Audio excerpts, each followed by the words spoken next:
Degrassi. Put it out, part 2. When I woke up, I looked over my shoulder to see Adam staring at me with his adorable blue eyes. "Well, good morning, stalker," I said to him. He pulled me closer and laughed. "How am I stalking you?" "You were staring at me, so therefore, you're stalking me." He held me tight. "Oh, okay. Now, Missy, what do you want for breakfast?" "Not to go to school or dance practice today." "That reminds me. What happened in your dance that made you feel the way you did?" "Again. I'll tell you later." I kissed his cheek and got up and took a shower. When I got out, I put on my black shirt that said in white wispy letters, Lovotomai, and my white skinny jeans that were ripped at the knee. I curled my hair and walked out. "Adam, do you think I gained weight?" "No." "You're not just saying that. Honestly?" "I'm not. You're fine, love. Why?" "Just wondering. Feels like I gained weight." "Well, you didn't." I smiled at him. I walked over to him and kissed his cheek. "I'm gonna go home and finish getting ready for school. I'll see you there." He pecked my lips, and I headed out. I was still confused on when I should tell him. I mean, I wanted to do what my heart wanted, but if I waited too long, he would grow impatient. I sighed. And gathered my bag and headed for the door. I was planning on walking to school since I thought Bianca wasn't there. "Hey," she said, her voice catching me off guard.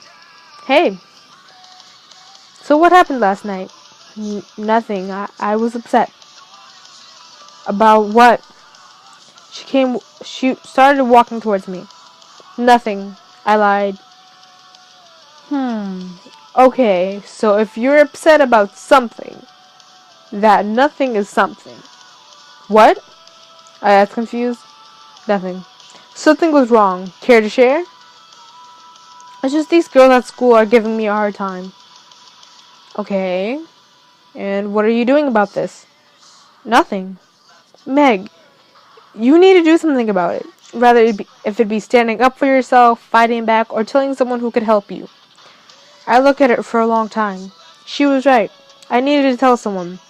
I decided to start with her. "Okay, so, these girls, Tori and Katie, last time in dance, took me and beat me. They called me fat and ugly, and they made me feel shameful. Last time in dance, they stripped me and made fun of my scars." She just stood there with her mouth open, staring into space. "You should definitely not listen to them and stand up to them. And if that doesn't work, tell a higher power." "Like God?" "No, like Simpson." "Oh." I looked down. Bianca lifted my head by placing her hand under my chin. "And always walk with your head up, no matter how crappy you feel." She looked down. She looked at me sternly, then smiled. I nodded. Then I began to walk to school.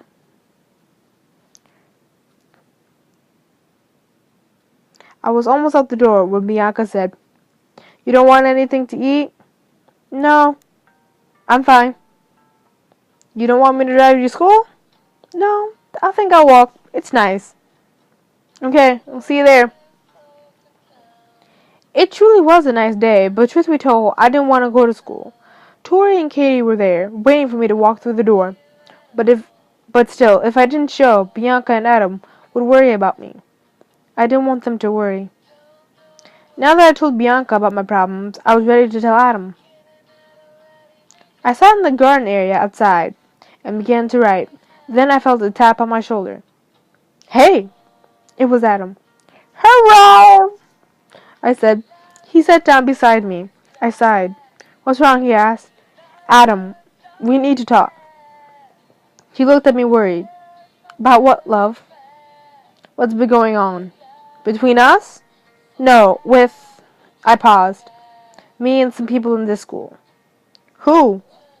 Before I tell you who, I want to tell you what they did. Okay?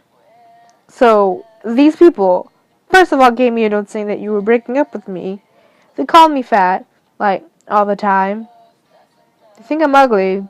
Then recently they took my clothes and made fun of me because of my scars.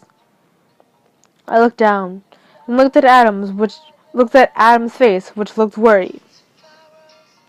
Who are these people? Tori and Katie? No. Yes. He stood up. What are you doing? Stay here, and this time I mean stay. He got up and left, and this time I did what he said.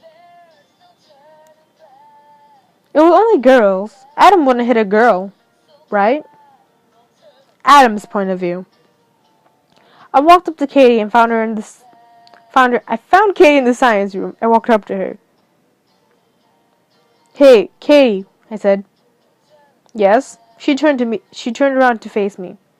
I know you don't know me, but why are you making fun of Meg? She smiled. You're her boyfriend, aren't you? Yes, I am. Your girlfriend's weak. She needs a backbone. That's all I'm trying to do. That offended me. You don't know how strong she is. You don't know what she's been through. You mean lost her mind? That can't be too hard. I sighed. I didn't want to fight her. Katie, just stop. And if I don't? She put her hands on her hips. You'll regret it, I said, and I walked out. When I got home that night, I found Meg lying in my bed. Meg, what are you doing? There was no answer. I assumed she was asleep. I crept in the bed next to her, only to be woken hours later by a wet moisture between my legs. I looked down and saw a small dot of red.